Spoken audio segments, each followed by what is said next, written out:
Which one's a Parliament We one? are live. First of all, let me give a shout out to somebody that just commented.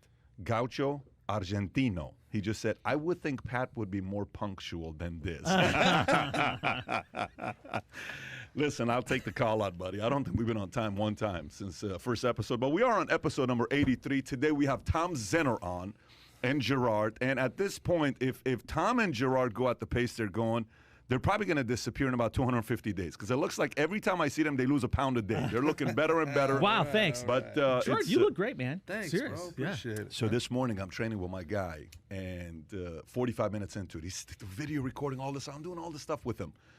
At 45 minutes, he's like, "How you feeling?" I said, "I'm about to throw up. Yeah. I'm telling you right now." He says, "You want to stop?" I said, "No, let's go." And we start going back and forth. It was one of the best trainings I had in a long time. Had a really good time. That with was the guy. this morning? That was Knocked this it out morning. already? Yeah, 6 a.m. was fantastic. And yesterday, shout out to Aaron Singerman. We had a workout at Redcon Gym. By the way, that gym is. Have you been to it? Oh my God, it's incredible. It's like it's a great gym. I mean, it's fantastic. Brilliant lighting. You never want to go to any other gym. Yeah, You just want to be seen it's in those great, lights. and yeah. they're doing a bunch of different things to it. But it was a good leg workout we did yesterday, and then today we're gonna do a podcast workout. You know what you would enjoy? This Tell is me. so much fun. Orange Theory workout wearing a mask, which is what you have to do in California. To wear a mask when you work out. Can you Orange imagine? Theory an workout wearing a mask? That's a 1 hour, very intense, cardio, weightlifting, a 1 hour workout, and you have to wear a mask. My buddy today, one of our councils, co-founders, John Mason, he goes to the dentist yesterday. The dentist says, "Do you have a mask?" He says, "What the?" You're going to work on my teeth. How you going to work on? Did you see the rules and the guidelines they just announced in UK saying even at bars when you drink alcohol, did you see that or no? Yeah. Even at bars when you drink alcohol, you have to have a mask on. Yeah, they're just going to keep pushing until we refuse. But the dumbest that's I've heard comedy yet, at that point. The dumbest I've heard yet is Yeah. in Jersey at a wrestling tournament. They wouldn't let the kids shake hands before or after the match because of guidelines. Stop it. They're wrestling each other. Oh my God, you could go on But and you're on and not on, right? allowed to shake hands before or after the match. Yeah, and they've started the whole thing in New York City where you have to prove if you're going to a restaurant that you've been vaccinated, and that's just going to shut down more. I love it. The Little League, Dash plays Little League in the summer. You're sliding into guys. It's intense. You're playing a game for 7 innings, and then at the end of the game, you can't shake their hands. You got to wave from the opposite dugout. Good game In L.A. Yeah. How's recall going? I saw. What's his name? Meet Kevin wasn't. Stephen Colbert talked about him yesterday. He's catching momentum. Pat, by I'll the tell way. you what. The mainstream media doesn't give anybody any love whatsoever. You would think Larry Elder. What a great story if you think about him. Yeah. Born and raised in Compton, a self-made man, African American, millionaire, just smart, achieved so much in his life, built a business. He gets nothing. So you're going to have to do it all on your own, but I think he's going to get recalled. I'm going about 52% to 48 right now that it's going to happen. Do you have the ballots? Yeah, I brought it with me. Here's the sample ballot right here. Meet Kevin is on here. Kevin, he's really picking up some momentum. CNBC did a big story on him over the weekend. I saw that. Yeah. Great story. I sent it to him. That's a great story. Yeah. Let me see. So where do I go for the ballot? It's just like right when you get in there. Really? It's 2 options, yes or no. So and listen, then, I'm mainly looking for the Zenner last name is what I'm looking for. that's the right inbox. Shonda Zenner is what I'm looking for. Well, she's satisfied being dictator of my house. I like that. Okay, so what do I look at here? So Could they have made this more complicated? So which is the candidates for okay, right here? Yeah. So Okay, yes or no, so- and then it's all the candidates. So what you're looking at is the main names are at the top, right? So candidates to succeed Governor Newsom as governor, if he is recalled, vote for one. Michael Loebs, party reference none, university lecturer is who he is. Denise Lucy, teacher. Diego Martinez. Then you got a bunch of different names. Well, he's not on that list. Right. What's this list? It's continued. That's everybody. How many people you got And you on go to this? second page. So Larry Elder, then it's Meet Kevin, and then John Cox is below Elder because a person's not going to go. So how do they do it when it just shows Democrat or Republican? Because that's how a lot of people would vote. I think so too. Most of them are Republican. There's only a few Democrats. Meet Kevin is maybe one of 2 Democrats. Holly's one of them who's running as a Democrat. Jacqueline McGowan Yeah. is running as a Democrat. John Drake, Jeff Hewitt running as a Libertarian, Riverside County Supervisor. By the way, I interviewed yesterday a doctor, what's his last name, Kai? Dr. Bear? Is it Bear? Asatar Bear. Asatar Bear, who's a full-blown communist professor at Riverside Community College. So weird for a professor to be a communist. You never see that. I asked him, by the way, David, did we get along or did we get along? Great. You guys got along. What was the connection like? Long-time friend. At the end, he says, look, I want to take you out to dinner. And when we go out to dinner, I want to pay for it. I'm like, you don't want to pay for it. You're a communist. You want me to pay for it? But I asked him a question. It was a very interesting question. You'd be blown away by his answer. He thinks Mao and he thinks Stalin are two of the greatest leaders of all time. Okay? So I asked him a question. I said, let me ask you this. I said, say a 22-year-old kid is watching this interview, and me and you are talking. I'm a capitalist. You're a communist. He says, yes. I said, this 22-year-old kid has to choose. He's very ambitious, very driven, extremely motivated. He has a choice. What's better to society and the world? Yeah. He chooses to be the next Jeff Bezos, where in the next 20 years, he creates 1.3 million jobs for America. Or he chooses to be a revolutionary leader like Stalin. Who's better for society? He said it's not even close. It's Stalin. Oh, my God. What? 50 million people dead? I mean, that's collateral damage, I guess. What did he say when I said that? He says, but that's part of the sacrifice. That's part of that's part of the sacrifice. Yeah, and all 50 million didn't make that choice. I'm telling you, this was one of the most interesting interviews. I can't wait for this thing to come out. Audience has to see it. It was, but the part that you respect about it, it was purely shameless. Like he wasn't a commie that's like, but no, it's noble and this.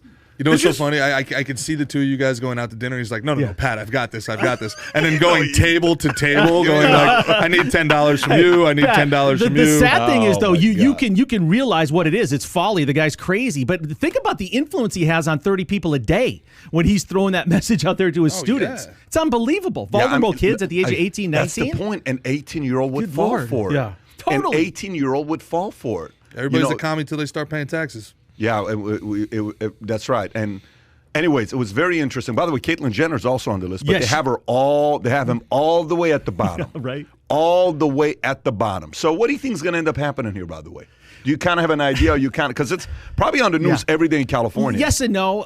It's such propaganda. I mean, the LA Times is fully behind Gavin Newsom. They're making you feel like you're stupid if you don't even think anything else. So Reed Hastings kicked in $3 million, right? To him. We know, but that was like 3 months ago. But right now you're seeing that money in action because it's all used on radio ads, radio and television ads. Interesting. Yeah. So at the tag of every one of these commercials paid for by Reed Hastings by his donation. So it's a constant. I mean, you listen to the Dodgers game, you listen to anything, pop radio, boom, you're getting those commercials all the time. And it's basically shaming you into even think that you would vote yes on the recall. It's saying it's all driven by right-wing nut jobs. Which is not, by the way. It's not at all. Anti-vaxxers, things like that. They're throwing the mask mandate into it as well. But there is no question Newsom's nervous. None at all. He's snapping at press conferences. Did you see that? Did you see the one that he snapped? Yes, he's snapping bitching about all this. I'm like, whoa. And that's what happens when you have a media that just throws you softballs every single day, when they actually challenge you just a little bit. Are we able to put that video up, Kai, or no? Where he's saying, stop bitching about, people are bitching about what's going on in California. You know, he's got that one voice. Just let me be corrupt. My God. How hard is this? How much money have I given you? Just let me be corrupt. You want more handouts? You know, if the thing that makes me a little bit nervous is the mail-in ballots. You know, how those are going to be counted, hopefully effectively. Are you suggesting? I'm not suggesting anything. I'm just saying when you mail that much stuff, you're relying on the U.S. Postal Service and then some minimum wage workers to count it. Did you see the video that's going viral right now where people are going around pulling the recall ballots out? Did you see that? Yeah. Out of mailboxes, right? Pretty crazy. Kai, I want to send it to you here, an airdrop. Tell me which one to send it to. I tried explaining this a couple podcasts ago, like to Adam, exactly like how ballot harvesting works in big cities and what they do. Like literally, you put the ballot boxes in these giant Section 8, 8-story, 10-story developments, and you go door to door. And you say, hey, look, sign this, sign this, sign this, sign this. Maybe you give them a small incentive, $5, whatever. Or you look at who they voted for, and you're like, I'll take it. It's older people. They're like, I'll take it for you, no problem. You clip it open, and you're like, oh, that guy goes. No, absolutely not. Dump this. So they ballot harvest. It would take a team of 2 people. All right, remember we talked about there's two different moving factors in politics. You have the greedy, and you have the crazy. The crazy, not the greedy, are the ones on the ground donating their time, spending all day going door to door. So those people aren't playing it straight. Those people aren't here to be civil servants for you. They're here to make sure their side wins. So they're taking these ballots, they're looking at which ballots benefit them, and they're ditching the other ones, man. You know, the crazy thing is every name on this ballot, you ask them a year ago, this wasn't on their radar screen. The last thing they probably thought they'd be doing is being the governor of the 5th biggest economy in the world. I mean, if we vote no or yes on removing him, someone on this list is going to be the governor. And you wonder how prepared they are, how they can handle that supermajority in California. The Democrats still have control of power, you know, so it's going to be a tough job whoever gets it. But anything would be better than what we have. How is it not on our phones? We can verify literally everything. How is it not on our phones? How is what not on our phone? Voting. Oh, how is voting not on our phone? How is it not digitized? How is it not? You take, like, you literally can just FaceTime in. You see that it's me, and I just verbally say who it is. Boom. That's offensive, though. How dare you? How dare you assume people have cell phones? If you're watching this, just out of curiosity, if you're watching this, thumbs up, you want to see this guy be recalled, Governor Newsom. Thumbs down, just smash it right there when you see it on your phone. It's not hard. You don't need to type it. Just press thumbs up.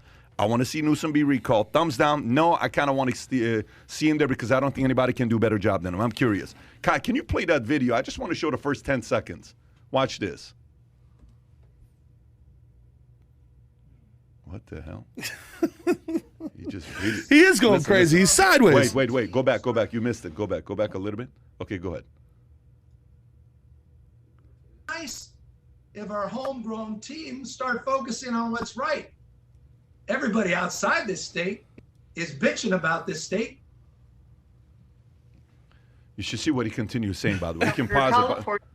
He really loses in this one press conference, by the way. It's not a pretty sight for him. Yeah, he's not used to being challenged. No, he's not. And that's what happens. Yeah. Mm-hmm. Did you see Biden getting challenged yesterday by George? It does. Yeah. Did you see that? Yeah, no, I saw it. A little bit. Yeah, but you know what? That was a lot for George. I thought a lot for George. I thought it was good for. I mean, just the fact that he asked him a follow-up question and pushed him a little bit. Yeah. I love the guy on Brian Williams. I love that guy on Brian Williams. You know, Brian Williams, he tees it up. That's right. He tees it up saying, you have to give Biden credit. Biden, he took it on the chin and he claimed responsibility. He didn't run from it. And the guy was like, was I watching the same thing you guys are watching? He went off for 1 minute, and it was a direct call out saying, what are you talking about? We told him how to do it, didn't follow anything, just decided to do it on his own. We told him this would happen. We begged him not to do this. And in the interview with George says, did you think this was going to take place? Yes. Were you prepared for this thing? Yes. Would you have done anything differently? No. Could you have done anything better? No. I mean, we can go back and look at it, but no. And then it was pretty... Yeah. You know, I'm not a veteran. I wasn't in the military, but I am just disgusted by what's going on for people that served over there and served in the U.S. Armed Forces. I mean, think about Pat Tillman. Remember when he died and what a big deal that was in Afghanistan? If I'm Detroit, his family, right? He was a Detroit guy. No, Arizona Cardinal. He went to ASU, straight Phoenix all the way. He grew up in San Jose. That was us. Yeah, I know that was friendly fire, but it happened over there. And then you think, did everything they do, all the deaths, was it for nothing? The Taliban was in charge when we came there. They're in charge again now. Yeah. I mean, it's almost like a big void. You know, it's I got a bunch of. It's interesting you say that, Tom, because I got a bunch of messages. I have a few followers that are armed forces people, and they're awesome people. My buddy Jesse actually got shot over there, and he has a tattoo around the bullet wounds that say infidel, but he's a beast. But his whole thing is like, I got to tell you, man, 20 years later, are we more secure or less secure? Like, serious question. And the fact that you can even debate whether or not we're more secure or less secure today just goes to show you the failure and the waste. You know, and there was one guy who messaged me and said, man, you know, it's incredible. This started with Americans jumping out of the World Trade Centers, and it ends with Afghanis falling off of airplanes. Like, this is a humanitarian tragedy, man. Like, this is something that we're all going to look at our, you know, while we were complicit. And you know, there's a reason why Ron Paul was trending on Twitter all day yesterday. Ron Paul was right. Ron Paul, you know, you don't like him. You interviewed him. He's crazy. Maybe he's not the best messenger. Maybe you don't like his son Rand, whatever. If you look at what he said for the last 30 years about American foreign policy and fiscal policy, particularly, I defy anybody to show me where he's been wrong, where he has been the lone person making sense in our federal government. Yeah. Well, I'll add to one thing Gerard said. Are we safer or less safe? That's an easy answer. Look at Afghanistan's neighbor, China. Okay, so China has unfettered access into Afghanistan right now. And the last thing, too, I think Biden's messaging is so off right now. He should, as the commander-in-chief and as the president, be emphatic that we're getting everybody out.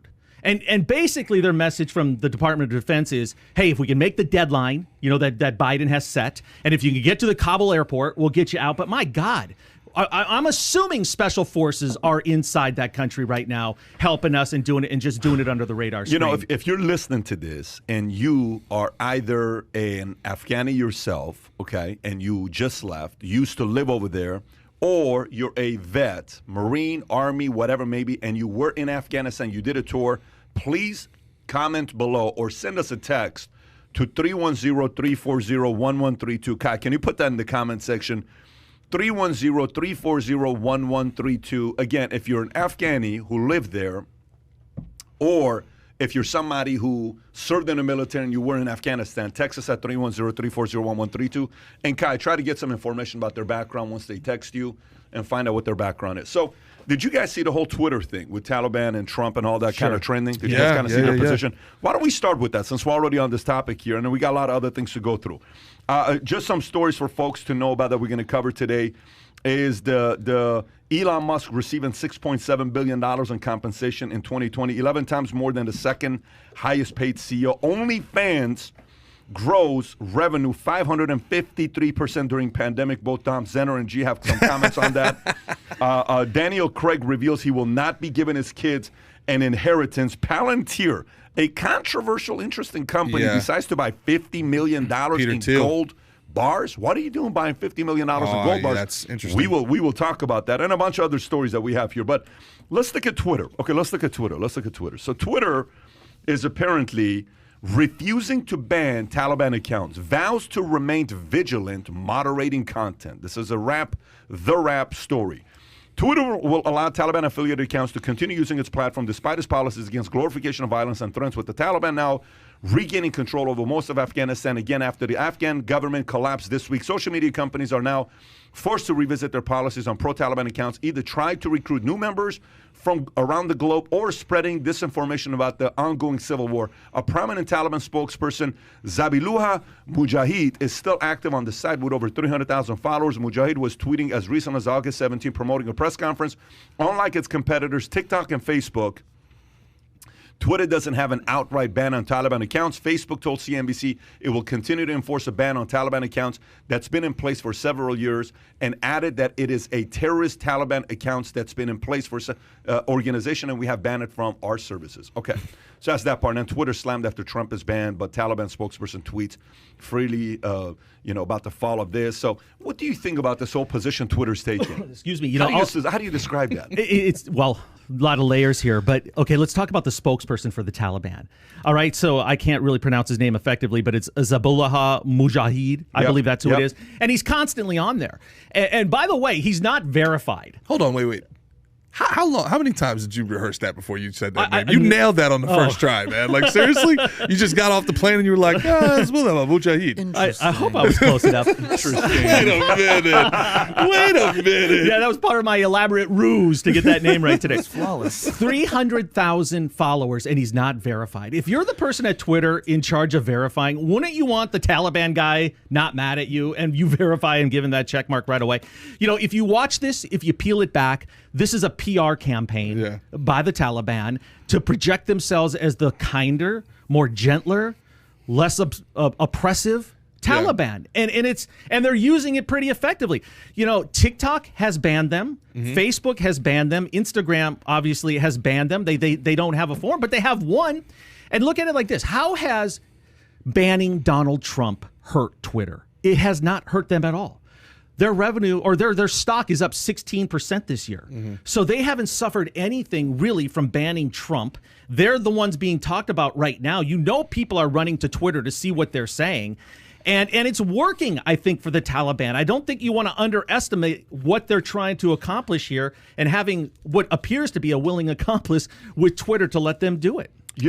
I give you a story here that's very challenging to see what is the right move to make. So in Iran, when Khomeini was doing his thing and he was creating momentum, he did it with tapes, simply tapes, like cassette tapes, right?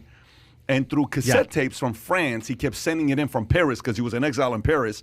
And he kept sending these tapes. And everybody slowly but surely said, did you hear what Khomeini said? Did you hear what Khomeini said? Did you hear what Khomeini said? So these tapes, you burn them and you give them to other people, right?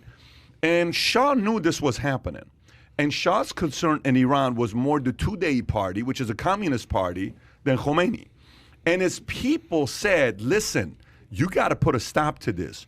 And there was a part of Shah that said, this guy's never going to have the kind of power to come and take over Iran. And Iran was becoming the top 5 empire worldwide. Everybody's looking at him. He's negotiating with all the bigger guys. 25-year contract he strikes with France, with UK, with US, with Germany, all these guys. So he's doing the right things. And then all of a sudden, one of his military guys says, look, I'm going to say this to you one last time. We got to take this guy out. We got to figure They knew where he was? They could get to him? They could do something to him to stop all of this madness. He says he's not going to create that kind of momentum. You have 2 different advisors. One advisor saying, don't worry about it. It's not going to create that kind of momentum. Another group is saying, what? We got to take this guy out. What ends up happening?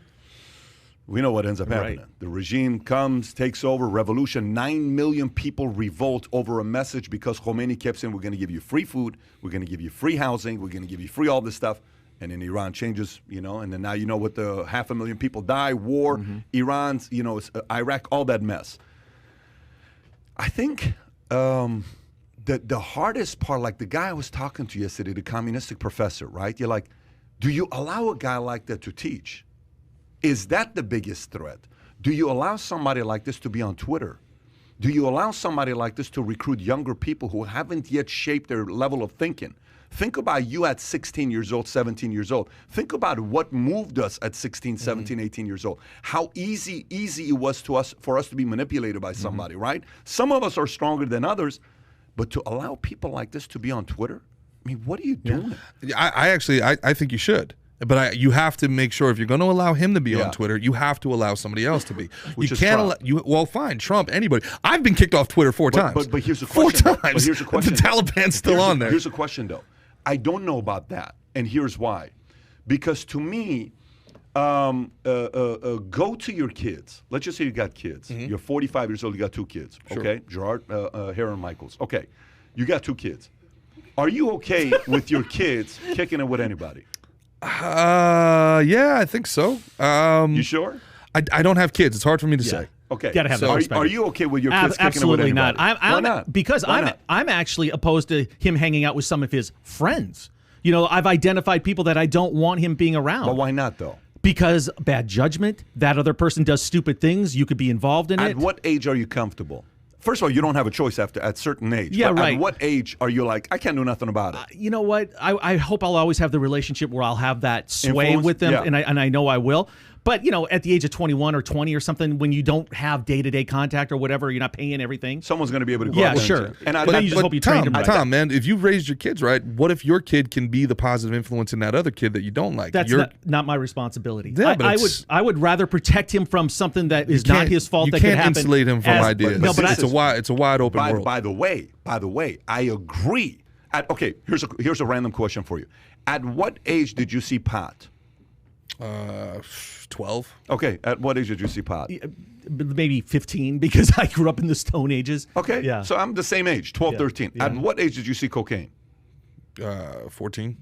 18. At 18, you saw cocaine. Right when I get to college. Okay, yeah. at what age did you see a person getting freaking trashed, hammered, dragged, like absolutely lost their minds because of how drunk they were? 14. Okay. Yeah.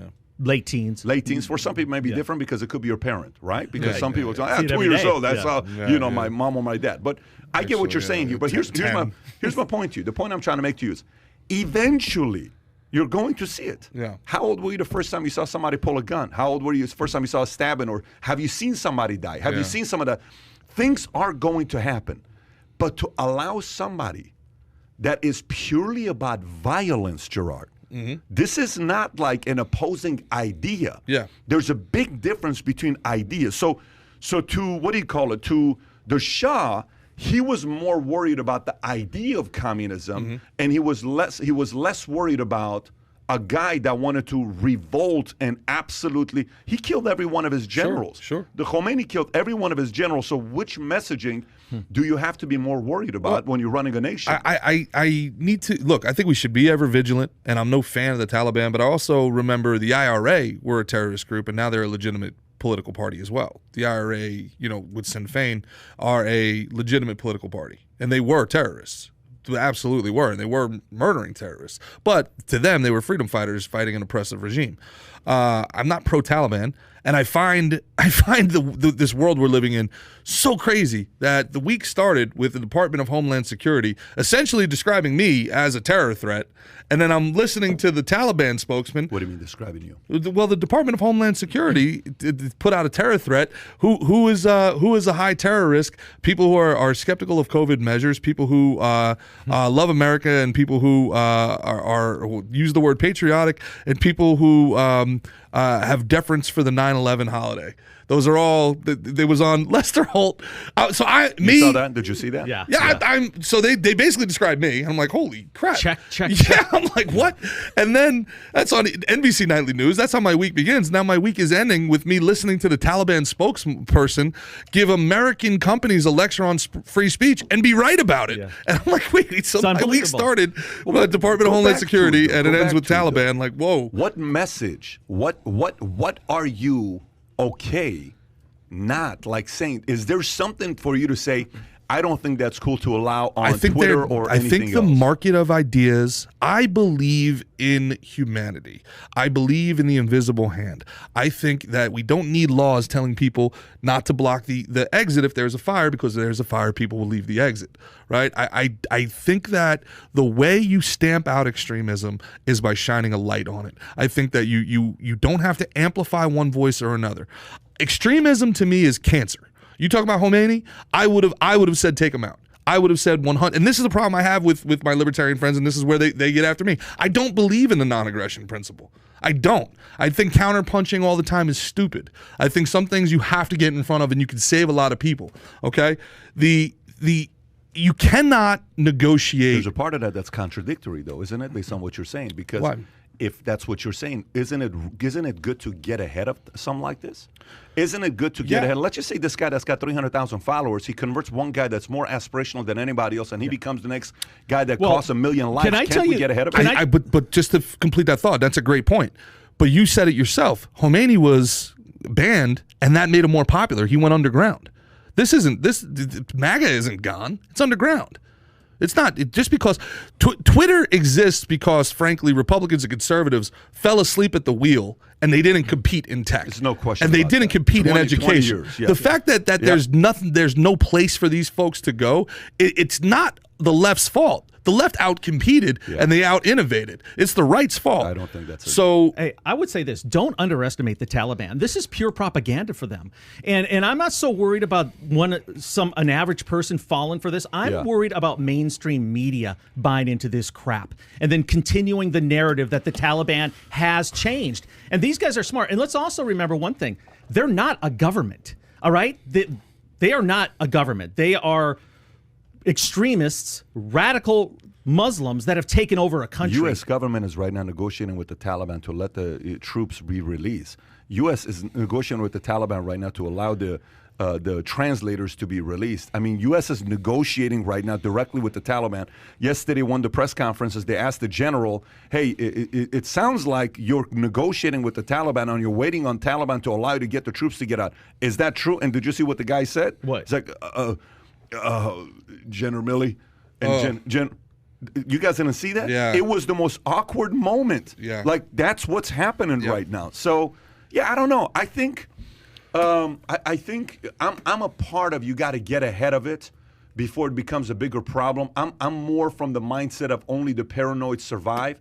And I think America's not paranoid enough right now. I think America is being a little bit too trusting and casual and comfortable. And the last time we were like that, an event happened on 9/11. Mm-hmm. And I think people have to be a little bit more paranoid today with events that are taking place. That's my mindset. So when you hear something like this, hey, let's just let them on there on Twitter. What for?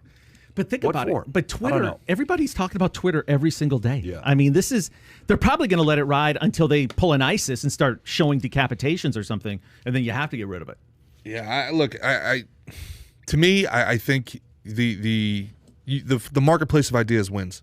Right? If they're out there saying, like what you said the other day, where they're like, we're going to be great with women. And then people on Twitter are like, see, they've changed. And then they're like, oh, cool. So what do you mean we're going to be great with women? Yeah, but so I can wear whatever I want? No. So, I mean, eventually, let's just say what it is. So you're saying kind of like the propaganda will mold the next generation into being unreasonable? Is that the idea? Like, do you feel your kid's generation is going to lack the processing skills to be able to see extremism for what it is? I'm talking to Gad Saad, okay? The Godfather, amazing guy. Yeah, great guy. We're going back and forth. We're trying to get a date for him to come out here to be on the podcast. But in the interview, I said, let me ask you a question. Do you think the more shows we have on TV that show whatever maybe has influence over kids? No. I said, okay. While I'm talking to him, I said, do you think the more we see LGBTQ, the more we see Nickelodeon with a trans person coming out and doing shows on kids, do you think that influences kids to think they're gay or to want to be gay? He says, no. I said, great. Well, I'm like, maybe you're right, maybe you're not. I don't know. So I go online and I type in the increased percentage of population being part of the LGBTQ community. I don't know if you guys have seen this or not. Yeah. In the last 30 years, it went from 1.1% to 2% to 3% to 5%. Today it's 5.4%. Why is it 5.4%? Did we all of a sudden have a lot of people in the LGBTQ community last 20 years? I don't know. Is it an influence? Is it shows? Is it TV? Is it somebody saying, maybe I am? It's the questioning, right? It's like my friend when we went to the nightclub at a gay club in Tennessee, which was the freaking best club I've ever been in my life. It was like the Studio 54 of Tennessee, underground place called Connections. It was happening. If you went there Friday or Saturday, you had a monopoly because it was with the bell bottoms You went on there every night? I had with the bell bottoms on. I had my. You should see the clothes I was wearing. My hero was freaking Tony Manero. I mean, that was my hero. I was the Middle Eastern Tony Manero. And I don't know if you know who Tony Manero is. Saturday Night Fever, baby. Staying Alive. So I'd go there and I would do the whole thing. And then one day, one guy comes up to him and he says, hey, I like you. And he grabs him in the wrong places. Nowadays, a guy would do time, but my guy's like flipping out. Yeah. Because he's a soldier. And he says, you ever been with a man before? And he says, what? Subtle. He says, I didn't know you were in the Navy. He says, no. And he says, I like women. He says, he asked the question. And he says, how do you know you don't like men if you've never been with one? So now that line has been asked from me many times because I ran this club. Sure. So I said, dude, I just know. Yeah. Okay. I like girls. Yeah, I can tell you it's gravity. I like girls. Anyways, so we're driving back. It's 2 o'clock in the morning. No joke. It's 2 o'clock in the morning. My friend is like, bro, but how do I know? I'm like, what is the matter with you, buddy? He says, but how do I know? Yeah. How do I know? Yeah. Maybe there's only one way to know. I'm like, are you seriously doing this to yourself? He says, but do you know that was the topic of discussion? You got to know, man. In unit, we're doing push-ups. We're running 6 miles. He's asking at the chow hall. But I Poor don't know. guy was conflicted. He was conflicted. Yeah. The point I'm trying to make to you is, Pat, I'm confused now. Yeah. What's David? Which part of the hot dog do you like better, the meat or the bun? Which is when you get a hot dog? Is it the meat or the bun that looks more appetizing? You know where this goes to. You know where this goes to. Think about and the reason why I'm convinced with this is the following thing, and I'll bring it to something that's very familiar to you, and that's porn. I'm glad you looked to your left. Oh, finally, something I know about. So we're trying to, one of my friends, Armenian friends from Glendale, said, what happened with Brandy, Lori. Brandy Love. She was upset. She was a fan of yours because you defended her, but she was upset at everybody else. But Nikki Benz wants to come on. Okay, Nikki Benz wants to come and be a guest on Valuetainment. So I said, okay, great. So we're conversation, all this stuff. So she wants to be a guest because, believe it or not, she's a conservative. Okay. So go back and think about when first time you watched porn. So first time you watched porn, Gerard. 6, 7. I mean, what was it for you? It was a sunny afternoon, a January Saturday. Today, do not listen to today's podcast. Let me prep you. But do you actually remember how old you were? How old were you the first time? I can be honest with you, and you're going to think I'm a prude, but probably at a bachelor party for me. And I'm not joking. I just didn't have access. 22? Yeah, in my 20s. Okay. I can tell you, I don't know how old I was, but I know I was young enough that you had to physically come up and change the television channels on the TV. You were determined. Okay. No, I was a kid. By the way, and I tried to click the what the an channels angle we took today. We went to we made a right. And it was do you remember the TV for people that don't know, before the internet existed, it would be on TV and it would be like all blacked out unless you paid for the channel. It would have, but you'd see like little snippets. Well, especially in New York. There'd be like little snippets that came out, and I remember being a kid being like, "Whoa, you were watching what is this, man? Underground porn is what you were watching." Was that my aunt's house? But here's a question for you. Here's a question. Trying to get the Nickelodeon. Here's a question for you. Did you watch porn first or did you have sex first? Porn. Okay. All right. So watch this. So imagine hard copy, by the way, like Playboy, hard copy pornography. Yeah, I got you. But what I'm saying to you is, if you watched porn before you had sex, you were somewhat messed up. Just so you know that. Yeah, I don't know if you got it or not. For sure. So do you guys understand where I'm going with this? 100%, man. That's what I'm trying to tell you. Yeah. What I'm trying to tell you is, if you watched porn, then you had sex. And let's just say the girl you had sex with, she'd been with others. She's like, what the hell is the matter with you? I mean, you talk to any marriage counselor, that's destroying marriages. Yeah, that's what I'm saying. So when does your friend come in? Do I ask her? Or? I get questions from spouses that say, hey, we have a porn issue in the family. We would like to see how we can fix this porn issue, because everything is porn, and porn is more exciting than the real thing. But men have this thought. Pamela Anderson talked about it with her sons. Yeah. She said, I had to tell my boys the way people have sex in porn is not how you have sex in bed. That's not what it is. So where am I going with this? If porn made young boys think this is a certain way of having sex that pleases people just because it's a video that people are screaming, and then you go in their bedroom and you're like, shit, that's the complete, maybe some of the stuff, but some of the stuff it's not. Then this goes back to the Taliban. How I brought porn.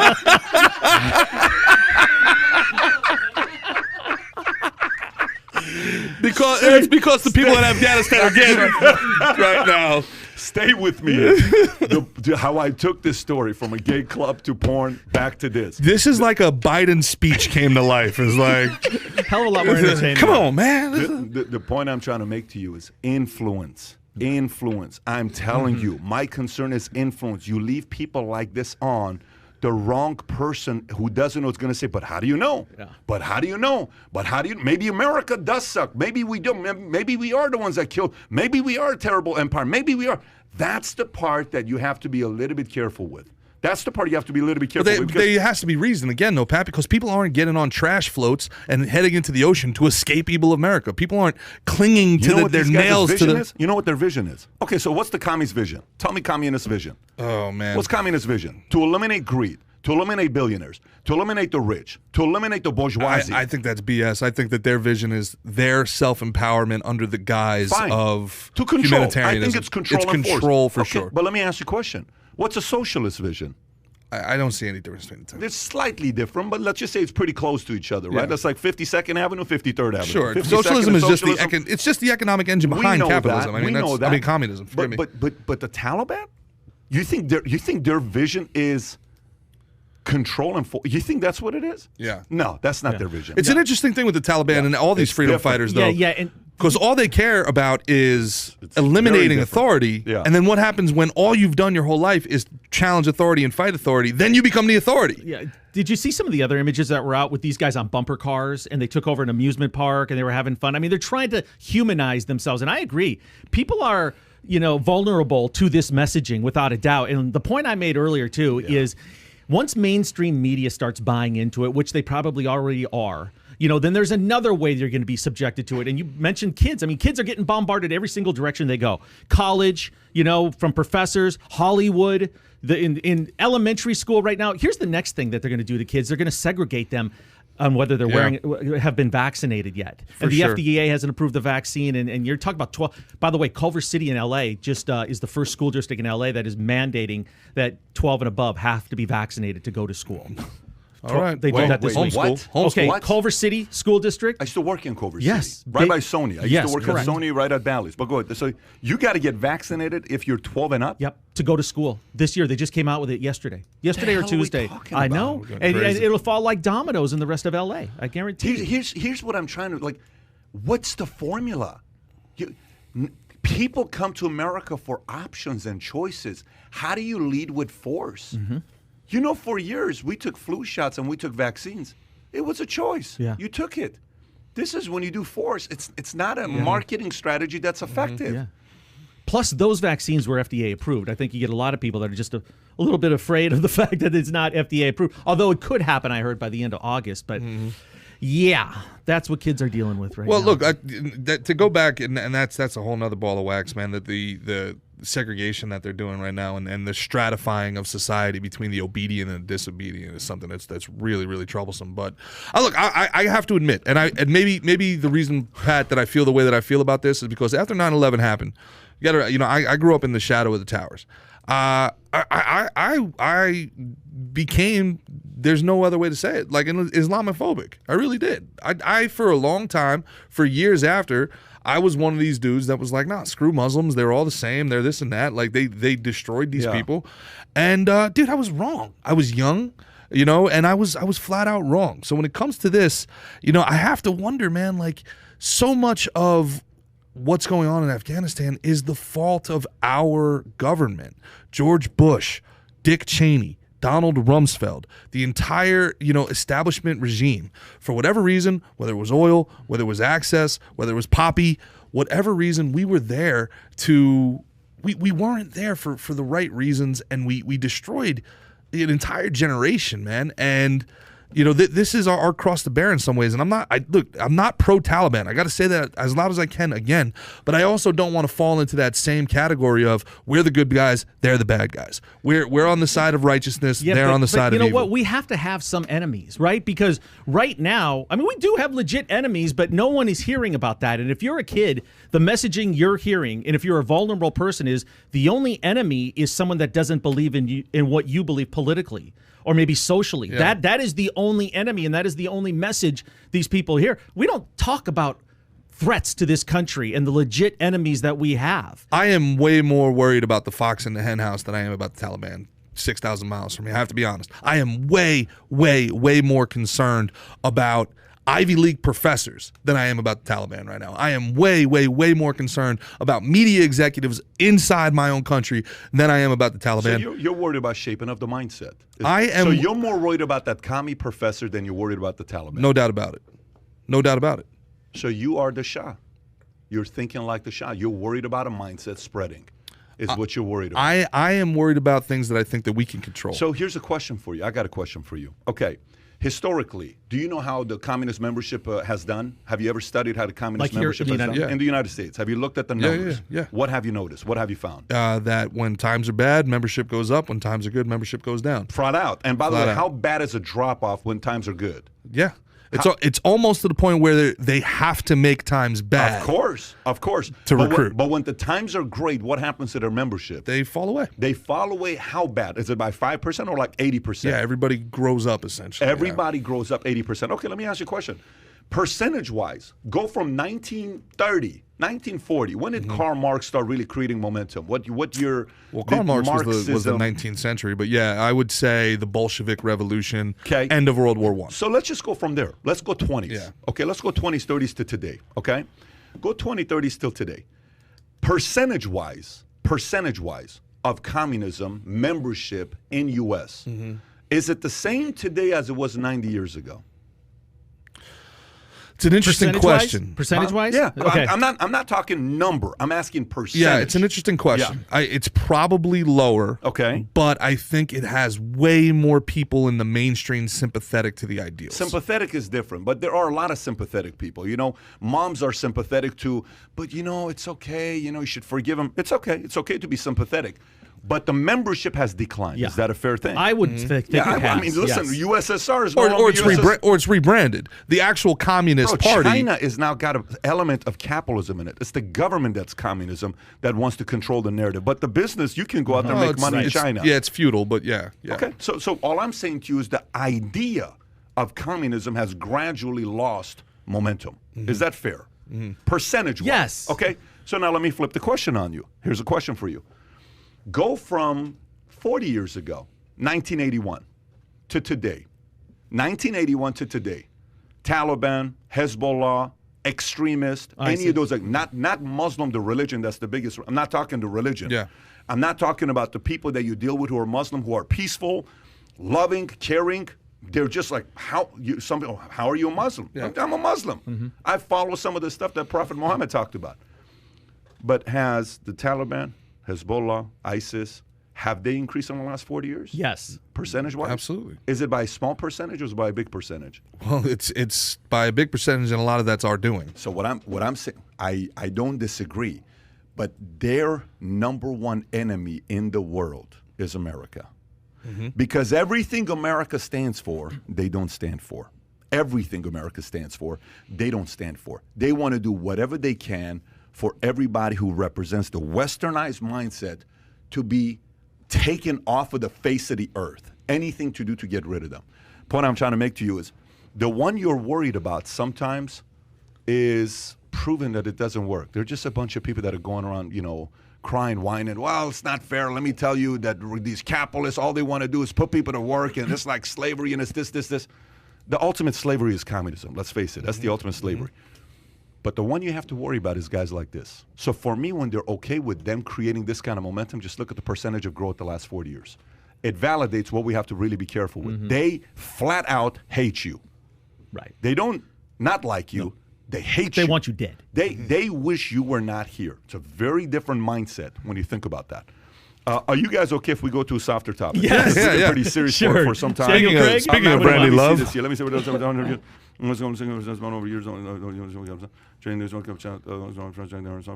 Okay, let me ask you, do we have a phone to make a call or no? I got a guy, my sergeant from the Army just texted me from 1998, which, by the way... Did he ever find out if... Is he still going to that club?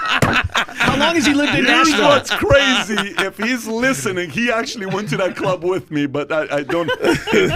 I have a story of his, but I'm not going to tell it. Maybe he'll tell it, but maybe he's not going to tell it. It's a pretty crazy story. But, here, let me get Felix, if you're ready, I'm calling you. Text me and tell me yes, I'll call you if you're ready. Freaking one of the How many times guys. did this guy scream at you?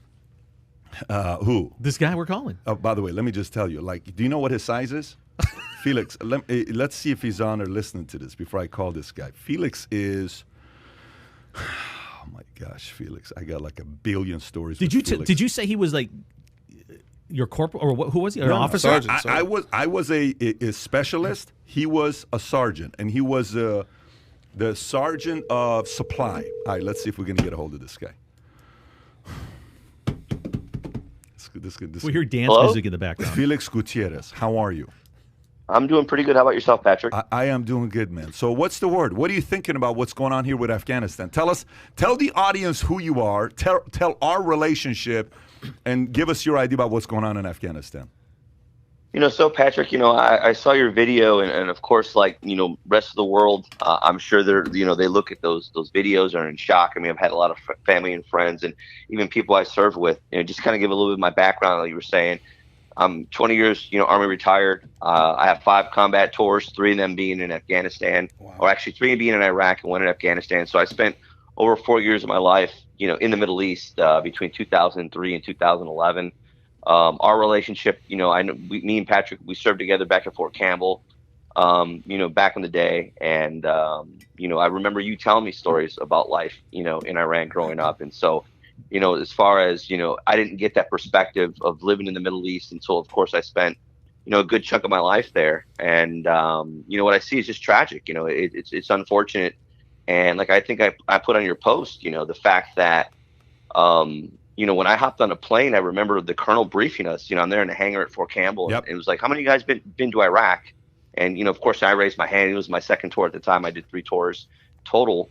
And he was like, a lot of you think you might know what you're stepping into, but like when you go to Afghanistan, it's a completely different world. And I'm like, what is he talking about? And of course, he said it's kind of like the time has stood still. So until I was in charge of, Afghanistan detail, where I was in charge of basically 10 people we worked at entry control points. And so, I dealt with them every day. I fed them, I've trained them. And it was just blew me away, just how far they were behind to the modern world. So, Felix, can you paint a picture for the rest of us?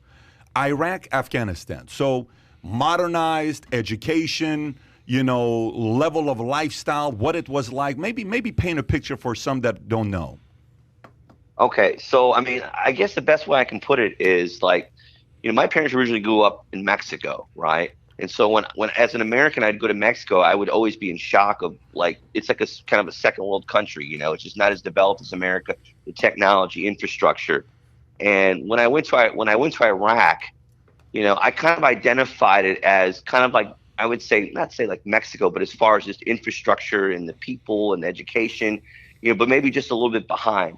But when you go to Afghanistan, I mean, Patrick, it's literally like you're going 3,000 years back in time. Wow. I mean, I know people will say, well, they see the buildings, they see all that. But I'm talking about the everyday individual, the people, the farmers, the countrymen, the people that are out there. They're just literally behind the modern world. I mean, even when I went to Iraq, I remember I was in charge of interpreters. So I remember they used to tell me in Iraq, now think about this perspective, that they were shut off to the rest of the world. They weren't able to have only certain channels, right? So Saddam Hussein controlled the information flow that came in there. So their perspective of Americans was completely different until we were there and they saw how friendly we were, how they were there to help them.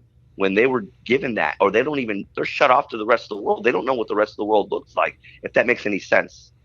No, of course. Now, Felix, when you being there and amongst all the other soldiers, you're around officers, you're around sergeant majors, you're around sergeant first class, first sergeants, captains, colonels, generals, you're around all these guys. Behind closed doors, when it's just sitting around shooting, you're just having a conversation together. What was the position of most of the soldiers? I'm talking more the leadership, not necessarily those who are not leading. Is there position amongst each other?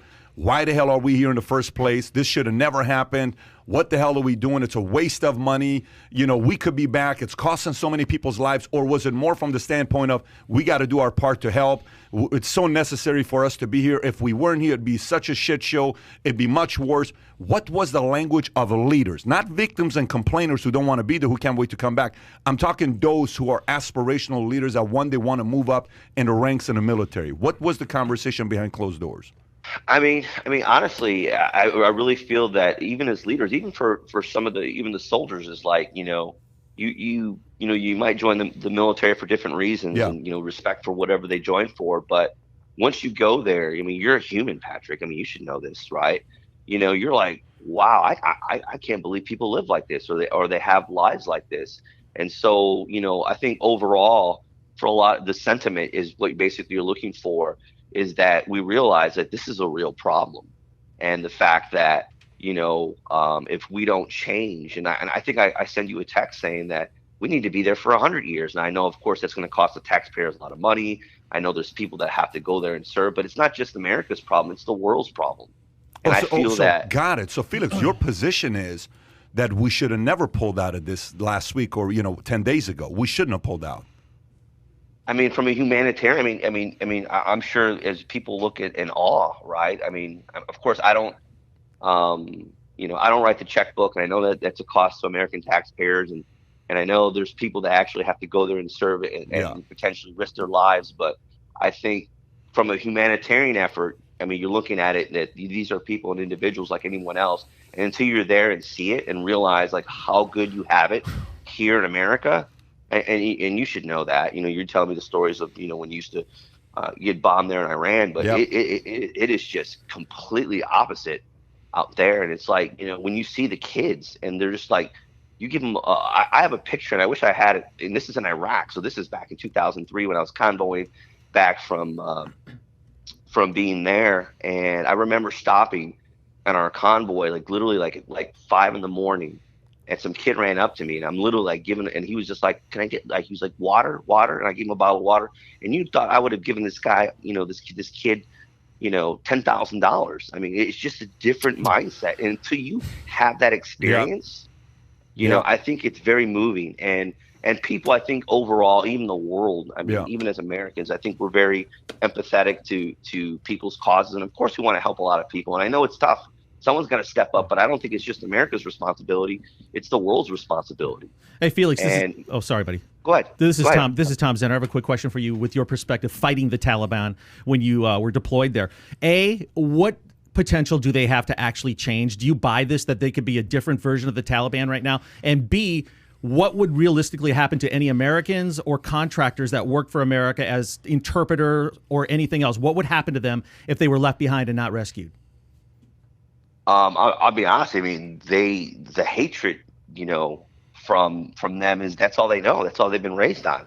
When I said they have to be there for 100 years, you have to change a mindset, and that doesn't happen.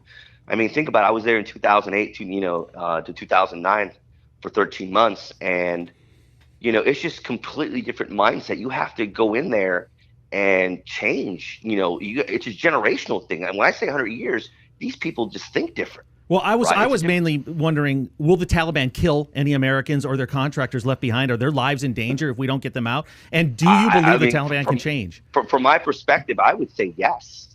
I would say yes, they would be, because they were grown to hate Americans, and they don't know any better. I mean, they think we're there to take the resources and change their way of life and their ideology.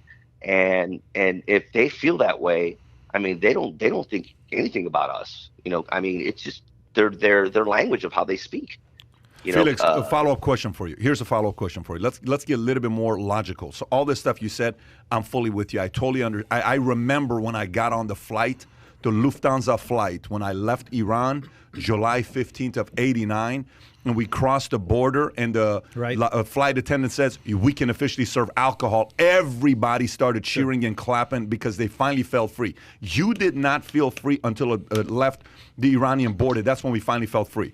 So I understand that part of it. But the other part of it, some people may say, well, we got 800 military bases in 70-plus countries. China's got one military base by Suez Canal.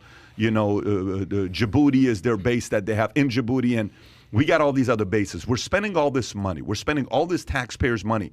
Should we go out there and try to solve every country's problems, or should we let them handle it themselves? I mean, to be honest with you, if it's you think it might not be our problem, but if they're harboring, terrorism and they view us as the enemy, I mean, whether you want to believe it or not, in our eyes, we never would have believed 9/11 would have ever happened. Prior to 9/11, that was unconceivable, Patrick. But now it's conceivable, if that makes any sense. Of course. So what I think, in my perspective, is that whether we like it or not, and what it costs, if we ignore that, then what it could potentially harbor will make 9/11 be even worse. I mean, think about what happened with COVID. I mean, God forbid if they had the intelligence or had the technology to harbor, biological warfare. If anything, the world is taught that's the real threat. You know what I'm saying? How strongly do you feel about our military today? Like today, how strong do you feel about the policies we're making today with the military? Like, do you feel safer today than you did maybe 10 years ago, 20 years ago? Tell me about how you're feeling right now with being safer today than it was 10 or 20 years ago. Patrick, that's a great question. I'll share this with you. My son is currently in the Army. My oldest son, as a matter of fact, he's serving at Fort Campbell, the place that we served together. So, I have friends that are still in, and the perspective, that I get is that, the military is very dynamic, just like it should be. It's constantly changing, sometimes changing for the good, sometimes changing for the bad. And just the direction, even when I got out, I got out in 2013 when I retired after 20 years, is that, that we're trying to be, and this is, quote me if I'm crazy if you say that, I think we're just trying to be too, overly sensitive. I mean, unfortunately, the military is not a business. It's not a public organization. I think that's how they're trying to run it today, to be everyone politically correct. It's tough. I mean, I know our leaders have a tough job. Whether I don't want to be,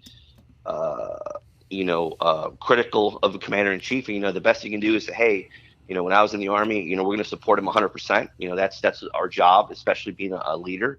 And it's honestly, I think if we ignore that problem, it might not affect us now, but it might affect us 10 years from now. So you think another 9/11 is imminent, and the chances of it increased? Yeah, absolutely increased. I don't know percentage-wise, but I mean, look at they were waiting in the wings for years for us to pull out. Well, Felix, can I? First of all, what I'm curious about is when are you running for mayor, Senate, Congress, governor? When you're running for some kind of political it's stuff? funny, What's the Patrick. story? When I moved to Texas, when I visit you in California, and you were hinting about moving to Texas. Yeah. I don't know what they put in the water here. I'll be honest with you. I absolutely love it here in Texas. The people are great. I mean, just to think about it, I literally live like probably 15 miles where Tesla's building a new factory. Where are you? You're in Austin, right? If I remember, Austin, we met in Austin. Texas. So if I move for mayor, if I run for political office, I think I'll start off as mayor and then work my way up. Well, do your thing, buddy. I mean, and Felix, listen. You know, shit's gonna come out. People are gonna know how hard you party. By the way, you can't hide that stuff because. You know, when can I tell the people a couple stories about you? Is that okay with you? Absolutely, Patrick. Absolutely. Honestly, I'll be honest with you. I tell stories to my kids, and 99% of them are positive. Let me put it to you this way. Story. We went to spring break together, but we'll share that for another. Which one is that? Is that La Vila? Is that Panama City? Yeah, I told them when you were doing that dance contest, and then all of a sudden, you jumped in the pool. Hard body contest. I remember that. I forgot about that one until you brought it up. But we drove, and you remember when we had trophies in your office, isn't it? But what's crazy about this? By the way, that club was a legit club. Club La Vila was the whole MTV rap, all that stuff that they were doing it. But we drove. This is how bad the situation was. We had a truck that only would fit 3 people. Me, Bradford, and Felix would sit in the front. In the back for 9 hours, 4 people were sleeping off the back. Wow. And we would drive. Obviously, this stuff is illegal. We don't recommend it. Kids, please do not do this. One of these days, the Romney thing that he had, that story's going to come back for us. Hell of a bar, man. I tell you, crossing the there border. is a guy you want to party with, it's Felix. Felix is the guy you want to party with. Felix was a guy, he would have 25 beers the night before, and he would go outrun everybody the next day at 5 o'clock in the morning. Oh, I hate those That's guys. freaking Felix. Oh, I hate those He guys. would run Yeah. 5-minute miles, 6-minute miles, just piss everybody off, do all the push-ups, score perfect PT score, and then at night we'd have 12 beers together. And by the way, Felix and I, we watch Cocktails together. Felix, how many times have we watched the movie Cocktails? The other day, Patrick. Dude, we watched that thing probably like 100 times. We watch Cocktails nonstop. And there's a certain, we watch, what was it? Cocktails? What was a Patrick Swayze movie you had? Roadhouse. We watch Roadhouse, and there's a few movies we would watch.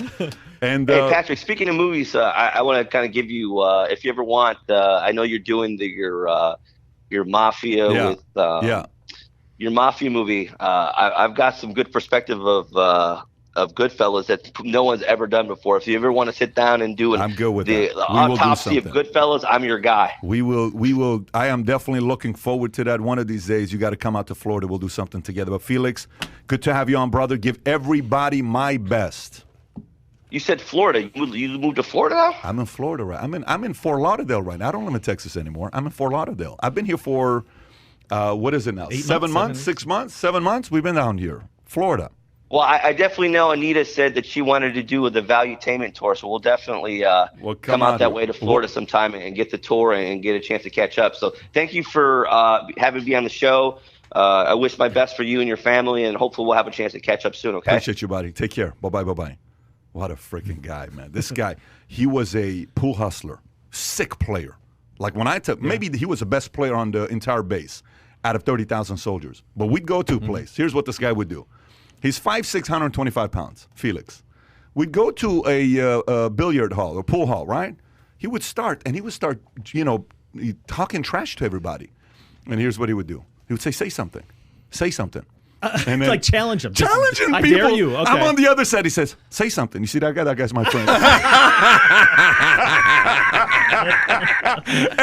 Go ahead. Funny. Say, and he would fight everybody. Yeah. And then I'm like, Felix. And You're just trying to hang out, man. Yeah, It's like, dude, I just want to have a drink. Come on. Say something. Watch what's going to happen. We're going to destroy you. And we had these. Let me ask you, when it's always awkward, man. Like, do former veterans, do you like when people like thank you for your service, when they're like thank you for your service? It's a little weird. Is it weird or no? But I tell you, when somebody does that, it's also you want to be appreciated. You want somebody to value.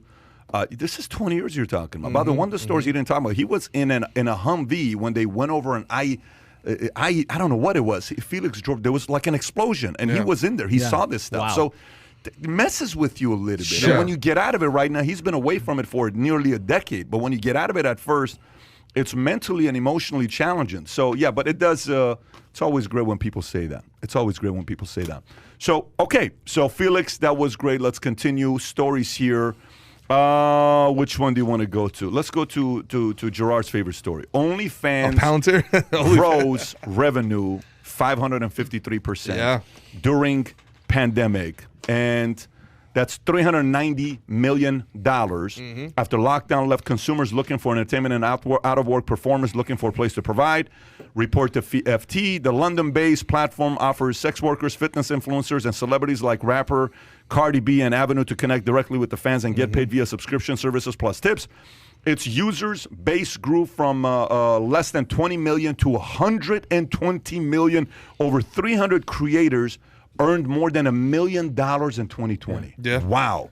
But only NSFW mean not safe in general. Not safe for work. Not safe for work. Earlier this year, subscribers faced backlash after rapper Bad B, how do you say that? Bad Baby. Bad Baby broke the OnlyFans record by making $1 million in less than 6 hours after turning 18 only the week before. So that was a whole creepy thing. That whole thing with her, Danielle Bregoli, Bad Baby, like that's a weird thing where like she's been hypersexualized since she was like 15 years old, and there was like a countdown for her to turn 18 and all these other things. Man, that's a whole different kit and caboodle. You know what I like most about porn, Pat? Here we go. Is there a long list, Gerard? Earmuffs, guys. Earmuffs, kids. All right, PBD Podcast, Instagram. Cue up your short clip. They are the most innovative digital marketplace in the world. Everything in the digital marketplace follows their lead. And what you're seeing here is the future of entertainment. You're seeing personalized entertainment. You're seeing access. People are literally, you can get porn for free everywhere. They're not paying for the nudity. They're paying for the interaction. They're paying for the connection. Yeah. They're paying for the time. Feeling special. Yes, this right here, mark my words, this is the future of sports. This is the future of the music industry. There's going to be people who are paying money to be in the dugout after a strikeout with a guy. There's going to be an iPad, and I'm going to be able to curse off Mike Stanton for blowing my fantasy game, or I'm going to be able to be like, Mike Stanton, here's $5,000. I just won $10,000 on the game because that home run you hit just locked in the over. It's going to be one-on-one access. It's going to be real time. I was on tour with Catfish Cooley, one of the coolest dudes ever. National headliner, sells out rooms, theaters, 500 seats, 1,200 seats. His wife has an OnlyFans account. She's very open about it. I'm not breaking any news here. She makes more money on OnlyFans than he does. He's a national headline act. He's got 3.5 million followers. She makes more money on her OnlyFans than he makes as a national headliner. So the marketplace is there. This is a proof of concept for access for all entertainment. OnlyFans said that they want to get out of the pornography game. They want to get out of the not safe for work game. I said, okay, yeah, good luck with that. Let's just say they did that. What would happen? Say they did that. They'd lose 550 through 52% of their revenue. You know, I mean, sex still sells. But listen, I think it's been great for the porn industry. I used to do comedy shows with porn stars and stuff. That's why Pat's always joking, like I did comedy shows with Lisa Ann and these are decent human beings, man. They're human beings. They're sex workers. This is how they've all had trauma in their life. They've overcome their trauma. We may not agree with their life decisions, but they're business people. They are entrepreneurs. They're hard workers, and they're fun people, man. And this allows them an opportunity to work to apply their craft in a safe environment where they don't have to go somewhere and be in a dude. Look, porn. The real problem with porn is the porn industry, right? Less than outside of the morals, like everybody can have their own views on the morals. The industry's scaly as hell. This allows these people to make incredible amounts of money and avoid all of those pitfalls. Now, you talked about this earlier, and I'll leave this up to you because I don't have kids. I would be very, very wary of Snapchat, of OnlyFans. If I had a 16, 17, or 18-year-old daughter, this would be like something that kept me up at night. I'd be like, absolutely not. Let me see your phone. Let me see your accounts. Like, you'd have to police the hell out of that because the temptation's just too great. The temptation is just there. I mean, like you said, this girl, Danielle Bregoli, made $1 million at 18 years old, but that's who she is for the rest of her life now, right? So, not that there's anything wrong with that, but at the same time, it's just like, I don't know, like you wouldn't want that for your family, Go have a few kids. Yeah, there you go. Talk about a perfect storm. I don't think any company has benefited more from the pandemic than OnlyFans or whatever this OnlyFans, Yeah. because it's not a stock price like Tesla or Zoom. Don't pretend you don't right? know. What is this again? The name of this company? Yeah. It's subscribers. This is a subscription-based service, and Yeah. they're growing. And by the way, now we know why no one wants to go to the office anymore, right? I mean, here's your answer right here, because there's no such thing as NSFW, because nobody goes to the office. They're at home. So this is the perfect storm for them. And they've captured lightning in a bottle. And, they're pretty smart about how they do it, because it's not complex. And they reward the entertainers. It's 80%. They keep 80%. It's a brilliant business model. It's a 20% It's a brilliant fee. digital model. So this is a company that did $2 billion in revenue last year, which, if you think about the second largest health club chain in the country, Lifetime Fitness, that's about what they do in revenue. $2 billion, with 250 locations all over the But this is easily scalable, though. This is a business model that's scalable. Yeah, of course. So 300 people became. How many of the 300 millionaires are in the porn industry, do you think? Probably 95% of them. No, I don't think so. I think it's probably going to be less. But by the way, let's know. I worked in Chatsworth Valleys for a while. Chatsworth, at one point, 80% of all the porn was produced in Chatsworth, California. A lot of our members were porn stars. Late at night, when I would close the Is that gym, by Van Nuys? Yeah, right by Van Nuys. Yeah. At midnight, when I would close the gym, they would always come and say, "Hey, you mind if we?" Because we were the only one that had an outdoor pool. It's like, "You mind if we just kick it outside?" And I'm like, "Listen, guys, kick it, fine. Anything like that, you can't, because I'm going to get in trouble." So I would stay with them for an hour. But the life is not we're not here glorifying the life. The life, that world, to go into that world, you had to have a pretty rough life to want to go into that world. Let's not, there is issues, upbringing, family, parents, father, mother. There's a lot of issues there before you get into it. For every one story, it's like, oh, ever since I was a kid, I wanted to, you don't hear those types of stories. No. There's a few industries you don't hear. One, you don't hear somebody saying, ever since I was a kid, I wanted to go into porn. Ever since I was a kid, I wanted to go into, this industry. It happens because of desperation many times, and the money can be good. Now, drugs, alcohol, all of that stuff. Diseases. It's a messy industry to be a part of, but it is what it is, and there's a market for it, right? So, can they change their model and get away with it? No. Am I surprised that they grew 553%? No. Could that have been 1,000%? Yes. 300 people making $1 million, is that attractive to a lot of people? Yes. Could this be a model that's going to continue to grow for a long time to come? I don't think it's going to go away. Well, let me ask you, do you think Instagram would be where it is today if it wasn't for girls with thongs on taking pictures every day, or girls with the stringiest of bikinis? That doesn't seem to bother people morally. You're an influencer, you're a model, but then if you just take off that little piece of string, now all of a sudden you're immoral. Like I have a tough time with that. Like you're an Instagram model, you're an influencer. Calvin Klein will give you $10,000 to do a spot, right? Khloe Jenner can do whatever she wants. And also, I think Kim Kardashian kind of changed all this stuff. Kim Kardashian did porn to get famous.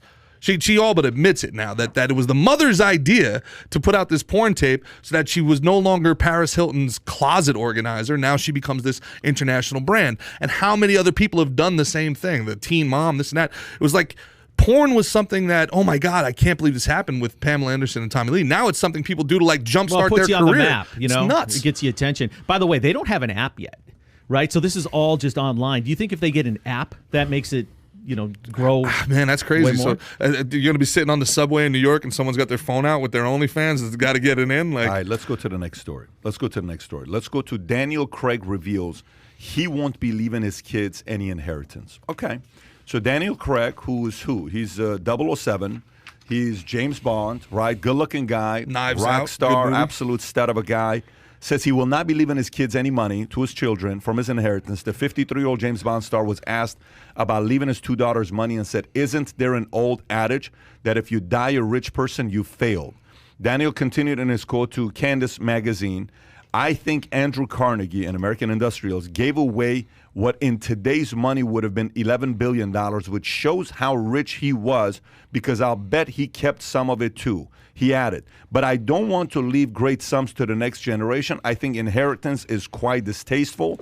My philosophy is get rid of it or give it away before you go." Thoughts? I had two thoughts and two questions when I first heard about this story. Number one, how much is Daniel Craig worth? All right, he's done 5 Bond movies. He's going to do one more. He's worth $160 million. So we are talking about a significant amount of money here that could be passed on. Here's my second question, and I legitimately came up with this, and it's this. How much does he hate his kids? Because he clearly does. I mean, he does. You have to dislike your children to not want to give them part of what you've earned. And I will not waver from that. Now, so he was married in the 90s. And so he's got a child that's 29 now, a daughter. I think her name is Fiona. Okay, so he's got a daughter. With Rachel Weisz? No, he's got a young child with Rachel Weisz. Okay, kids, that's pretty solid. I mean, that's... Well, I'm going to stay with this. Okay, let's hear it. So then he also has a stepchild that's 15. And my thought is, does that stepchild annoy you so much that you don't want to pass on some money? I don't get it. I think there has to be some rationale. By the way, he's trying to justify this quote. Isn't there an old adage that if you die a rich person, you failed? No, there isn't. I've never heard that in my life. And I think you just made that up, Daniel Craig. I don't believe that is an old adage. So I think you have to get to the root of this. If you dive deep and try to figure this out on a psychological basis with Daniel Craig, I think he has a dislike for his children or one of them, and he doesn't want to give him any money. I will see Daniel Craig's quotes, and I will match him and raise him. A famous British soccer player named George Best has the greatest quote about dying with money of all time. He's on his deathbed, and he had spent, for people that don't know, he was a British playboy, and you know, he was known for lavish parties and being a swinger and stuff like that. And he's sitting there on his deathbed, and he goes, 90% of my money I spent on fast cars and faster women, and the other 10% I wasted. And you know what? Hey, man, it's your money. Do what you want with it. But I will say this, okay? And this goes back to when I was coaching, and I was coaching young kids, and I was always fascinated by how different the wealthy kids were than their parents, especially the hardworking parents, like dudes that were contractors and stuff like that, and masons who had really, really made a life for themselves, and then their kids were like pretty soft, man. And I one day I asked this one dude, I'm not gonna say his name, but I was like, dude, you are the toughest dude I've ever met in my life. Like, you've got rock hands. Like, I ask your kids to do 10 push-ups and they cry. Like, what happened here, man? He goes, it's my wife, dude. He's like, you'll see one day if you have money. You give your kids everything you never had, and they will turn into everything you never were. And that's kind of his Mason philosophy, man. And look, that's not universal, but I think there's something to it. Like, I think I don't think Daniel Craig's going to follow through with it, but I think there's something to the salvo of making his kids go, hey, you better work. I'm not going to leave you this. I'm not going to leave you this life. Maybe he will, maybe he won't. But that to me is a message to his kids going, you guys better get to it. Yeah, I just pulled up right now an article from CNBC. Billionaires who said they're not leaving their kids their fortunes. Okay, so you got Zuckerberg at the top. Then you have Bill Gates, who said it will mean they will have to find a way on their own. And he says it's not a favor to kids to have them have huge sums of wealth. It distorts anything they might do, creating their own path. Chuck Feeney, same thing. Warren Buffett, same thing. Enough money so they would feel they could do anything, but not much that they could do nothing. Michael Bloomberg, same thing. He said if you want to do something for your children and show how much you love them, the single best thing by far is to support organization that will create a better world for them and their children. So not giving them the money. Then if a couple only other names. There was somebody maybe in the room who had accumulated vast sums of money and had children that maybe could have an opinion on this. So you know what I would say about this? Here's what I would say about this. I don't know who we had on recently, Kai. Maybe you'll remember this with your memory, where he said, tell me who's Carnegie's great-great-great-grandson right now that we all know about. Tell me, who is it? Tell me who is the current Vanderbilt billionaire that the money got given to that we know about. Interesting. Tell me who is the current, Rockefeller that's a great, Interesting. First. So tell me the richest man's great-great-grandkids that still have the money. Yeah, tell me. You ever met anybody named Medici? Yeah. So interesting. So I interviewed a guy. I don't know what his name was, but I interviewed a guy from Seattle. Do you remember his name? The guy from Seattle who was dealing with all the billionaires in Seattle, and his job was family planning. And one of the families he dealt with was this big fund out of Templeton, Franklin Templeton Fund. The owner was worth $5 billion. Mark Demos, right? And his job was to prevent these kids from committing suicide, becoming drug dealers, becoming drug addicts, drinking alcohol, and pretty much killing themselves and wasting their lives. Because these billionaires went out there, made all the money, gave their kids everything they wanted, made their lives easy, and they screwed their whole things up. This right here takes me back to a book I read years ago by Jim Stovall called The Ultimate Gift. I don't know if you've read it or not. I probably bought a few thousand copies, and I always have my guys read it. Jim Stovall on the Move. The whole story is about a guy named Red Stevens. He's from a very low-income family, simple guy, comes, he starts working for this one guy in Texas, apparently, I think, and the guy who he's working for dies and leaves him with his land. Well, the guy takes the land, they strike oil. Apparently, there's a bunch of oil at this place. Well, he becomes a billionaire, Red Stevens. After he becomes a billionaire, his best friend becomes his lawyer. He sits his lawyer down, and he tells his lawyer, and they record 13 videos, is what he records. The one video he records is the day when he dies, okay? And that video is going to be watched by all his family members. A fascinating story. So the day comes when he dies. He's worth $2.5 billion. Everybody shows up. His wife shows up with 2 of his young boyfriends, okay? His kid shows up. His nephew shows up. His daughter shows up. Everybody shows up. And he plays the video. He says, well, if you're watching this video, it's because I'm dead, okay? Now, there's a few things. By the way, do you guys hear that background noise, the music? I don't know what that is. Kai, is it you? Is it the phone? Oh, it's the phone. Somebody keeps calling it. I got it. So he says, so if you're watching this video, it's because I'm dead. Great. He says, well, let me start off by saying that my son, I love you. You're amazing. You're great. You're going to get the $620 million of money under management and everything we do. He starts celebrating with his girlfriends. He said, well, here's the problem. You have no say in it. You're going to get a small interest that's going to be given to you. The money manager I trust manages the whole thing, not you. Pissed off, gets up, walks out. Honey, I love you. You're going to get our real estate portfolio worth $600 million and the young boyfriends, all this stuff. But you have no say. The janitors have more to say than you do. You just get to live there. You don't make the decisions. And he goes around everybody, and he makes these types of decisions. At the end, he says, there's only one of you here that I have the ultimate gift for, and it's my nephew. For you, I have the ultimate gift. I don't have cars. I don't have a house. I don't have an investment portfolio. I don't have a company to give you. I have no dollar to give you, but I have the ultimate gift. You could get the ultimate gift, but it's going to take you 12 months to receive the ultimate gift. If you want the ultimate gift, come back here on Tuesday to meet with my best friend, my lawyer, and he's going to tell you what the ultimate gift is. Everybody else, you're dismissed. The nephew gets up, cursing him out. I knew he was cheap. He wasn't going to do shit for me, all this other stuff. And the uncle says, you were the only one I didn't do everything for, and I didn't buy everything.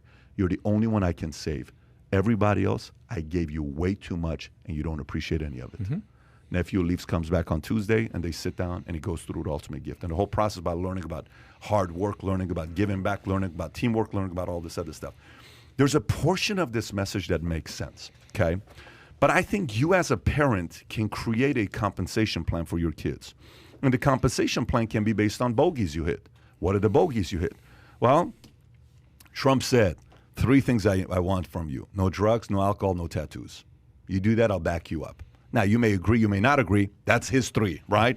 Don Jr. did some of that stuff when he was in college, but still supported him, right? You may sit there and say, well, here's what you have when you get out of high school. Like last time my kids were talking, Mario was sitting right next to me. I'm like, hey, what are you going to do when you graduate high school? Dylan's like, I don't know, Dad. I don't know if I'm going to go to college. Why not? Tico's like, I'm going to go to college. And all of a sudden, they started bringing up boarding school because the private school they're going to, there's a boarding school component. I don't ever want to go to boarding school. Why? Because I want to live with this. So how long do you want to live with me? Forever. Dylan, you want to live with me forever? I want to live with you for Dylan, you're not going to want to. I promise you're not going to want to live with me. I want you to live with me forever. You don't want to live with me forever. He likes the house, Pat. Yeah, he likes the house a lot. Moral of the story is, they said, so what are we going to do? I said, well, look, Daddy's going to leave you a portion of money that you can choose to use for a couple different criterias. You decide what you want to do with this money. But if you screw it up, you don't get anything else. That's all the money you got.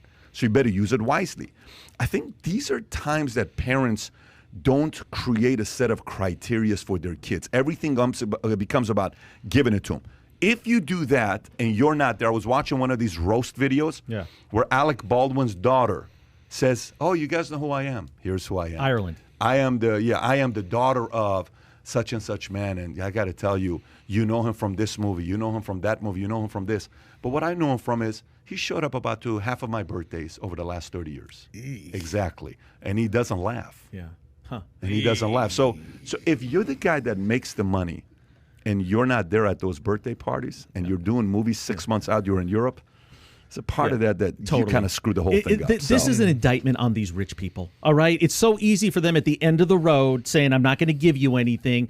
But where were you raising those kids? The reason you haven't heard about them is because these parents ignored them forever and just gave them everything. I 100% blame them if their kids turn into train wrecks and they end up giving them all the money. And Daniel Craig, I stand by my statement that you just don't like your kids. I just...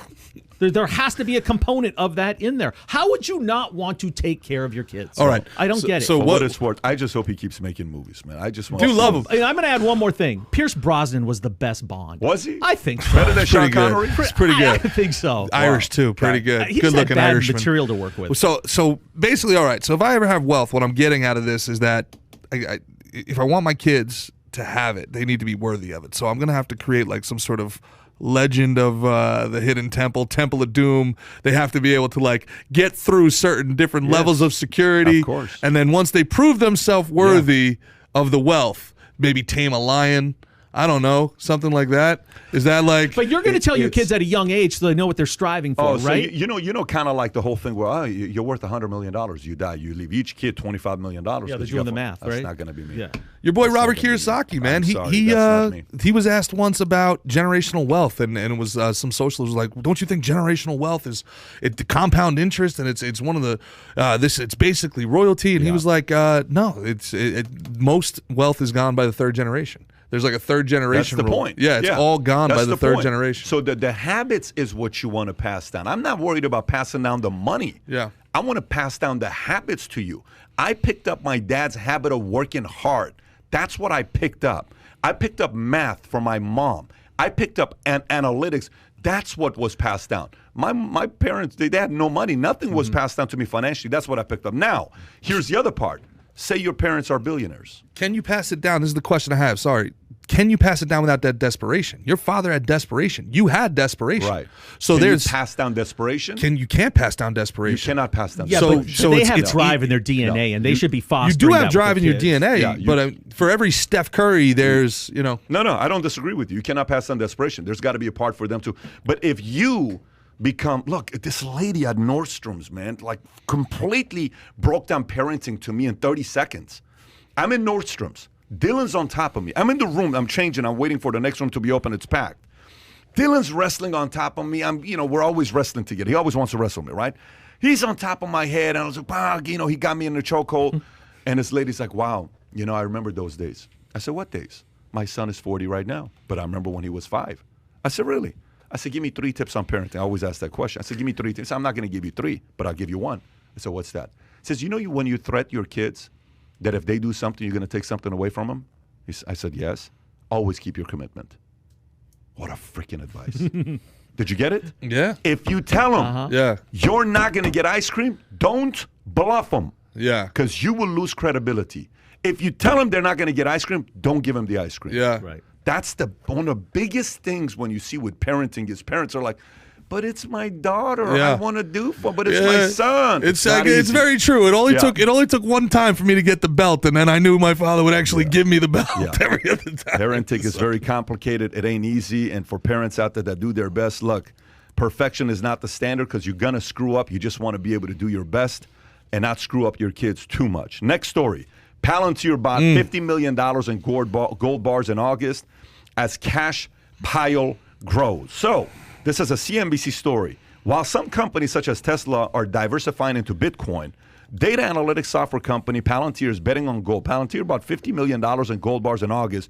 The company disclosed in its latest earnings statement the move reflects a growing company stashing cash in an unconventional asset in response to economic uncertainty spurred by the coronavirus pandemic and government's response to it. The price of an ounce of gold crossed $2,000 mark for the first time last year as the pandemic worsened and U.S. government stimulus efforts continued. This year's investors have more loudly voiced concerns about inflation, and gold is sometimes viewed as a hedge against inflation. Although prices are down 7% for the year, some investors have thought cryptocurrency might also serve that role. Thoughts? This scares the living hell out of me. Because when you say Palantir, it's really Peter Thiel, who's one of the most brilliant investors of all time. Libertarian guy, right? Yes.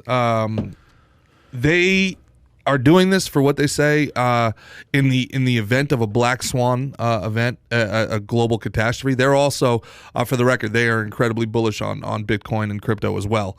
But this is why it scares me, because Peter Thiel is almost never wrong. He's always ahead of trend. And Palantir specifically exists for one reason. They are a predictive analytics fund that helps governments and Fortune 100 companies be ready for the future. So if their predictive analytics are saying we need to stockpile resources in event of this global catastrophe, that scares the hell out of me, because that's not your crazy uncle with a tinfoil hat. That's somebody that's been proven right again and again and again. Well, I will say this. I think companies are hoarding cash right now. We did a story yesterday on VTpost.com. The top 6 largest companies in the world that aren't financial firms are sitting on $7 trillion in cash right now. So it has to be put somewhere. And I'm just wondering, is how much is it? 50 million? Is 50 million really that much compared to how much cash they probably have in their portfolio? Right question to ask. 50 million in gold, though. Yeah, but I think it's just another angle they put it in. But that's 50 million today, though, Tom. Like that is a set asset amount. That 50 million in gold could very well be 500 million in gold. Sure. The same amount could appreciate. Yeah, it's true. Now gold is down, right? A little bit this year, 7%. I think it's down for the year, but it's always going to have value. It's going to go up and down, and it won't be a bad investment. But my initial thought was they're sitting on billions, and 50 million is just what they put into one aspect of it, and it gets a lot of publicity because it sounds like a lot. And then where are they going to store it? I heard somewhere. Are they going to store it somewhere in the Northeast? I would be nervous about storing gold. Yeah, if they tell us, David, yeah, right. We should go. Yeah. Well, let's look at this. Kai, can you find out how much cash does Palantir sit on right now? Right there. Okay. As of March 31st of 2021, they're sitting on $2.38 billion. So $2.38 billion. If we do let's do the math here.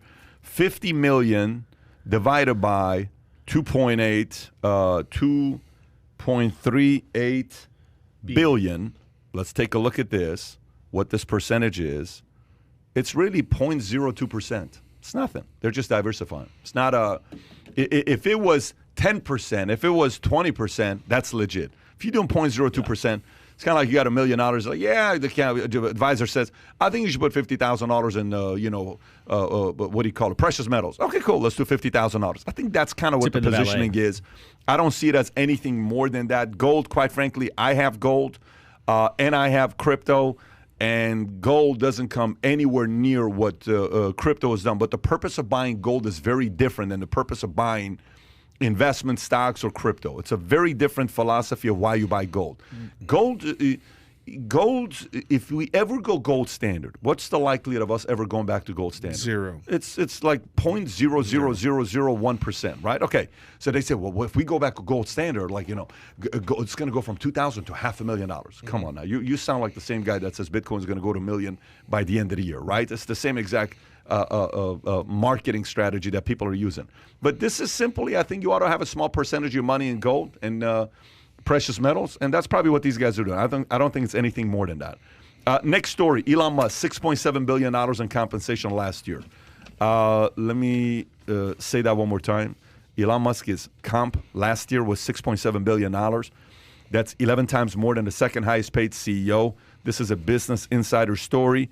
Tesla's self-styled Techning received $6.66 billion in compensation in 2020, nearly 12 times that pay index. Musk hasn't received his billions in cash. His compensation was comprised of option awards, giving him the right to acquire Tesla shares at a set price. 2020's second highest paid executive was Mike Piakos, CEO of Oak Street Health, who received $568 million. The top 10 features executives from 7 different companies, and it's entirely comprised of men. Versus Good RX, Good Prescription Holding, co-CEO Trevor and Douglas. They were at $497 million. A bunch of different names you see on the list that you're not going to know many of these names, by the way. But Musk, $6.66 billion. Too much money, too little money, or about the right number? My first reaction is, holy crap, that seems really low to me. I mean, we are talking about a guy who started the company, who runs the company, who is the face of the company. He didn't start Tesla, though. Like I said before you interrupted me, we're talking about a guy that runs the company, that is the face of the company, and that basically saved the company. Yep. Hey, look, it's all tied to performance. All right, they had a great year. I don't see how this is out of line at all. He took zero in cash, and people want to lump him in with the CEO overpay narrative. I think it's actually the opposite. I mean, I think he should be commended for it. He made thousands of people rich last year. The stock price went from $90 at the beginning of the year to $700. He lives in a glorified shack, right? A $50,000 little thing, prefab thing that he lives in. It's not like he's flaunting his wealth. You know, he used to take a salary. His salary was $23,000 in 2019, $56,000 in 2018. So I think he should be applauded. I think this is a great story where someone is tied to revenues of the company, and 6.6B sounds about right. I'm so sick of counting other people's money, man. Like, I really am. Like, what does it matter to you? Like, people somehow, they view this as like it's one pie. Like our economy is just one big old pizza pie, and this dude's taking giant slices, so none of us have anymore. The food he eats doesn't make you shit, man. Like, who cares? Like, it's a great story. Good for him. I'm a Tesla shareholder. It's been awesome for me, man. I love the guy, but I don't care. I don't care how much athletes make. I don't care how much owners make. I don't care how much anybody else makes. It doesn't bother me. It doesn't interest me. Dude, what are you making? You want that money? Go make something. What are you making, man? Like, I don't care. Like, these people are like, how dare this guy make this much money? I always go back to that old quote, and this is not a new thing. There was some activist commie freaking journalist 100 years ago asking Babe Ruth, don't you think it's outrageous that you make more money than the president of the United States? And Babe Ruth, without even skipping a beat, goes, I had a better year. You know what I mean? Like, 100K, that's what you made. I had a better year. You made more money than Herbert Humphrey. I had a better year. Yeah, dude. Like, come on, man. Who cares? Like, is he taking away from people? Is he taking away? Like, what is he doing? He's creating jobs. He's create. What you can't make these people happy. There's nothing you can do look at it as evil to make these people for making happy. that kind of money. Hey, is he doing it through oil? Is he doing it through fossil fuels? He's saving the universe. He's saving the environment. He's gonna colonize Mars. Who cares? Now, the one thing I do get pissy. Okay, here you go. You want me to get pissy at Elon Musk? What the hell does he need $7 billion of taxpayer money for with NASA? What's he need that for? That I'll get pissy with. I'll get pissy with him and Bezos going back and forth with NASA over, oh, no, I deserve the $6 billion. No, I deserve. Why don't you guys pay for it? Well, it is a separate company, though, right? That isn't doing as well as Tesla. Sure. SpaceX, fine, whatever. You know, you can call it whatever you want to call it. But look, they don't need our money. That you want me to get pissy, I'll get pissy about that. All right? But he makes his own money in the private sector. God bless, bro. Who cares? That's your position as well. You're fine with that, with him making that kind of money. I have no problem with it. Well, listen, kudos to Elon Musk. He had a killer year. And guy's now worth what? A couple $100 billion? Has he had a couple hundred yet? No, not yet. He's a 150. $150? Yeah. What is the matter with him? Like, what's he waiting for? How does he pronounce his son's name or daughter's name? I know. What was that? Xena, what was it? Oh, it's Sasha. crazy. Is it really? I'm not kidding. I think he said it was pronounced Sasha. Sasha. And is he going to leave even his though kids it's like, any money? Even though it's like Z It's like plus, XY, yeah. yeah, it's like Sasha. What is Elon's long-term aspiration? Do you think his long-term Wants to live aspiration forever. is? You think No, that's what it is? no. I think he wants to live People forever. on Mars. I think You think that's what it I is? do. I think I think they're all. I'm telling you. I think the elites, the global elites, right? I think the new thing is longevity. They want to live to 200, 300, 400 years old. I think they already automatically assume that they're going to get close to that. But I think what drives him is to get Tesla fixed so he can get out of there somehow, find a way to exit, and just concentrate on putting people on Mars. Digital. Do you think we're going to get to a point where people could live 200, 300 years or no? No, I don't think we'll see it. I mean, could it eventually happen? What Maybe. would you define life as? Yeah, right. What would you define Not being life? dead. Seriously. But do you think we're going to get to a point Yeah, where like it's gonna what? be Like 200-300 years? Well, you'd have to define life. Like if they could upload your consciousness into some, if they could somehow, data map your consciousness and upload it into, some sort of matrix, and you can theoretically, I know a guy your that's soul writing a could book about that. live forever. Yeah. I mean, is that life? Yeah. I mean, we'd have to redefine what life is. Elon Musk has said in an interview that that's what he wants. Is eventually, technically, you could put your consciousness in like a computer and live forever. I did a C.S. Lewis. You had me reading C.S. Lewis the other day, and I saw an unbelievable C.S. Lewis quote, and I said, you do not have a soul. You are a soul. You have a body. This is just a spacesuit. This is a spacesuit, man. Like all we are is this is a containment for the biosphere.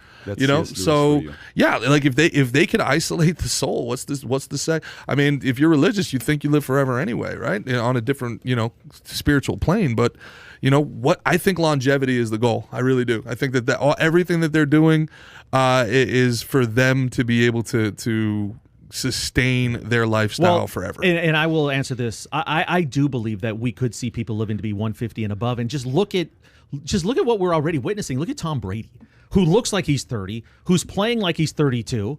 There's no indication that he's done in 1 or 2 or 3 years. And he's 44 years old right now. And before that, I mean, think about George Blanda, right? He was the first NFL player to play at the age of 40. He looked like he was 63, and he felt like he was 80. Yeah. Now Brady. So if we're seeing this type of advancement and it's skewing we're not working in the mines at 12 years old and smoking heaters our whole life anymore either, man. There is someone alive today that will live to be 1,000 years old. Okay? It's extraordinary to me that it's such an incendiary claim. 1,000 years old, Kai. What is this? It's a hell of a headline. A spoof of a site? Who is that? Independent? Someone doing it? Independent. Got it. Looks like a Viagra commercial. All right, there you go. 1,000 years. I don't know if that's going to be happening. By the way, if you're watching this right now, thumbs up. Do you think in our lifetime, we're going to see people being able to live to 300 years old? If you're watching this. Yes, no, maybe. Comment below. Do you think we're going to see people getting to a number like, now obviously it's not going to happen in our lifetime because that means we need 200 more years for that to be taking place. But do you think we're going to get to a point where people are going to live to over 300 years? Would you want to live 300 years? I think 300 is pushing it, to be honest with you. I wouldn't mind like a $120. Is it still like till death do us part? Do we got to do 270 years together? That's when it becomes term limit. That's when marriage becomes about term limit. That's term limits. 270 years. Break in a new generation. Would you want to live 200 years? Would you want to live 200 years? Yeah, I'd want to live forever, honestly. How many years do I get to actually be functioning, moving? You know what I mean? Assume all of it. Would you want to live forever? Yeah, I kind of like living. Gerard, you can only bench press 350 at the age of 140. Would you do it? Yeah, I'll cool that. What do you think? Yes, no, maybe? I don't know. I don't think I'd want to live forever, for sure. Well, but maybe $150. That's where I'd set the limit. Why would you want to live forever, though? But why not, Pat? Why, what are you busy doing something else? I can't conceive of not living. I can't conceive. That's all I've ever known. I can't conceive of being anything other than this consciousness. Living forever. No, I'm good. Like the movie, what is that one? Age of Adeline, lightning strikes you and you don't age. Yeah. And you just the Green Mile. I would tell you this. I would never want to live forever if the people I love couldn't live forever as well. That's exactly what I'm thinking. Yeah, about. So I wouldn't watch. Yeah. If it's like everybody, I don't know. I don't know about that. Why do you think they're so concerned about population control, Pat? There's not going to be enough room for them. They're going to live for 1,000 years. The plebeians got to get out of the way. But I can see the powerful people who have all the money in the world sitting behind closed doors trying to find a solution on how they can live and having the ability to do it. I mean, look at Kobe Bryant when he wanted to extend his career. He'd go to Germany and have his blood spun. You can find all these technological advances you could do. And by the way, do you think Elon Musk loses credibility when he talks about going to Mars? It seems so preposterous, so impossible, and yet he continues to drive at the fact that he thinks it could happen. Wait. Why is it preposterous? It's a matter of time. How long would it take to get there? 2 years. It's a matter of time. You gotta also think we've been to Mars 10 years ago. To have rockets that go up in the air and come down and are fine was also insane. Yeah. Also, everything he said he's going to do is kind of he's done it. True that, but what about the actual temperature on Mars? In fairness, and gravity. In fairness, Elon Musk said, I believe it was Elon Musk who said on this very channel that Giannis Antetokounmpo would never win an NBA Finals. You have to bring that up. Listen, you have to bring that up. You know what? You need to pay closer attention to what I say. Go back. It's all documented on Valuetainment channels. What I said. Well, that was you. I thought that was Elon Musk. Oh, that's right. He lost credibility. I stood by that thing because I said if he continues to shoot free throws like he has. That was an anomaly. Oh, that's what it was. 17 out of 18 in the champion game. Okay, so man, I was actually Nostradamus. I didn't realize it was an Apple contract. I didn't read it. I just clicked accept. Let's wrap it up with Fed's Powell.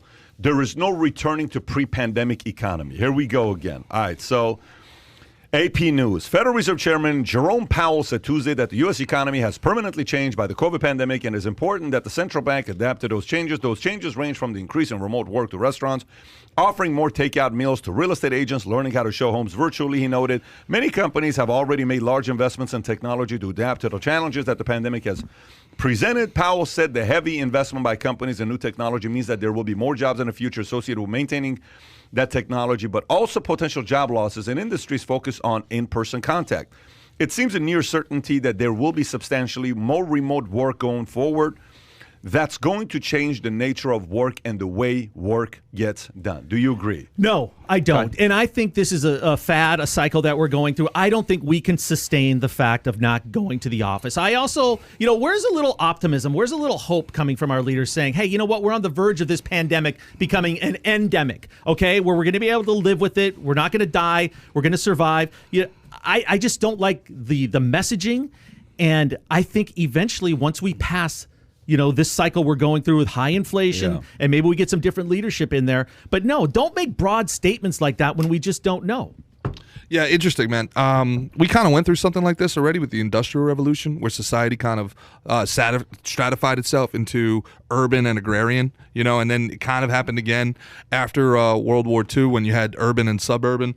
And it's going to happen again now. There are people that are genuinely hate being around other people, that love working at home, that love wearing masks and not having any human interaction. And it's going to be very difficult for them to come back into society. They don't want to. They never wanted to. And then there's other people like myself who I need to be around other people. I have to be in social environments. I go nuts when I'm not. And I realized about myself in the last 18 months. I'm a very tribal guy. I need to be part of a crew. And you're going to have people that are doing that. You're going to have people that are going to find environments where you have to be social, and they're going to be able to find environments where they don't want to be social.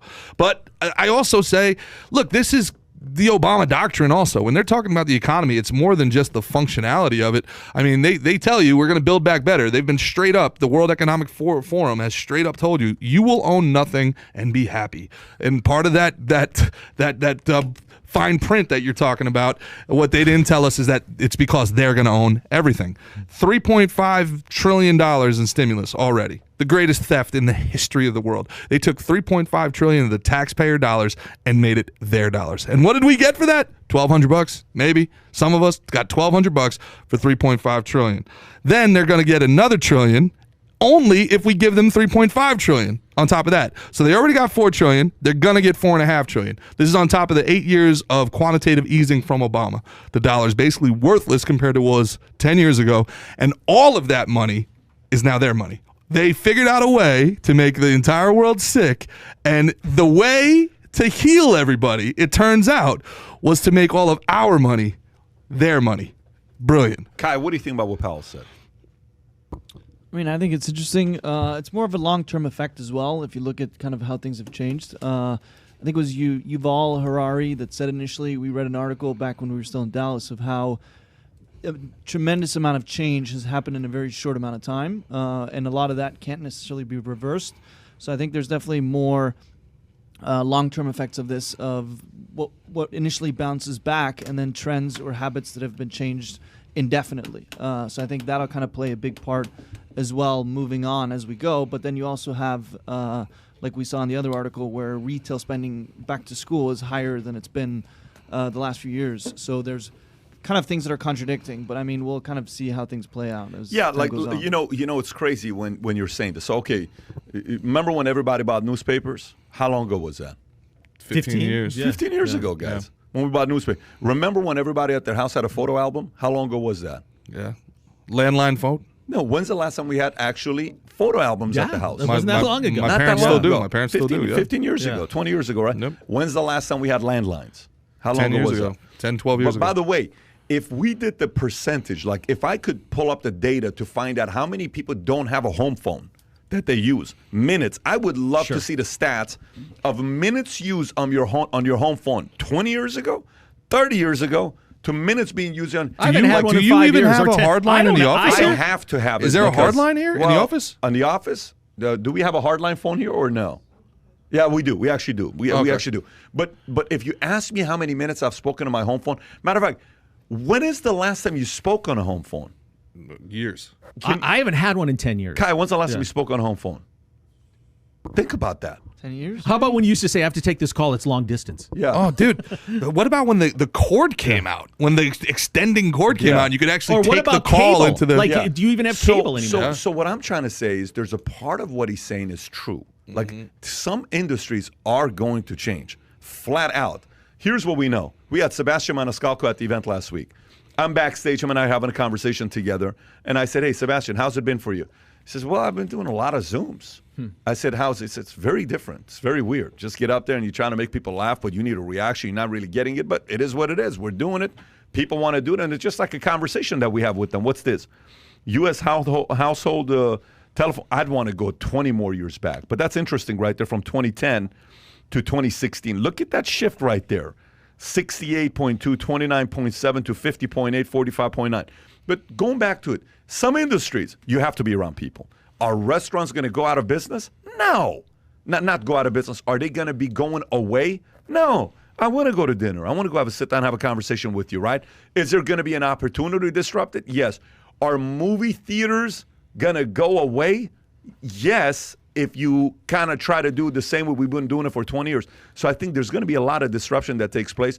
But I also think some industries are going to take a hit. Like, you know, the whole story with 70% of Fortune 500 companies from 1960 are no longer around today. Yes, of course, because today I sent this tweet. I don't know if I posted a tweet yesterday or not, where I said things are changing so fast.